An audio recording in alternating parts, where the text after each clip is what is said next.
People think seafarers live at sea with Wi-Fi like at home, Netflix, WhatsApp calls, Instagram, YouTube. But the reality? Let's talk about the internet at sea. Expectations versus reality. Expectation number 1, I'll have fast Wi-Fi like on land.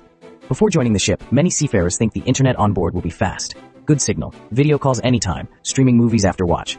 Reality? Slow speed, limited data, and sometimes no connection at all for days. On most ships, the internet is shared by the whole crew. 20, 25, sometimes 30 people using the same satellite connection. When everyone goes online after work, the internet becomes almost unusable. Expectation number 2, I'll video call my family every day. Many seafarers expect daily video calls with family and friends. Reality? Video calls freeze, audio cuts, screen goes black. Sometimes a simple voice call is already difficult. On many ships, internet is limited by megabytes or time. Some companies give free data, some don't. You start counting megabytes like money. No auto updates, no videos, no scrolling. Expectation number 3, I'll use social media freely. Uploading a photo can take minutes. Uploading a video? Forget it. Many seafarers wait until port or shore leave just to send messages. So, internet at sea uses satellite connections, not mobile towers. Satellite internet is, well, expensive, and honestly it's slower than land internet. Plus it's affected by weather and the ship's position.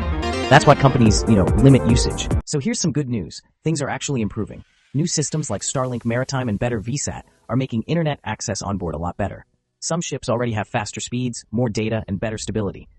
But yeah, not all ships have these upgrades just yet. Alright, so smart seafarers have a few tricks up their sleeves for dealing with limited internet. They usually download movies before joining the ship, turn off automatic updates, use messaging apps instead of video calls, send messages during low traffic hours, and honestly, just try to be patient. Because, well, it's all part of sea life. Internet at sea isn't really about luxury, it's about staying connected to home. Seafarers don't need super fast internet, they just need a reliable connection to their families. So, are you a seafarer? If you are, tell us in the comments, how is the internet on your ship?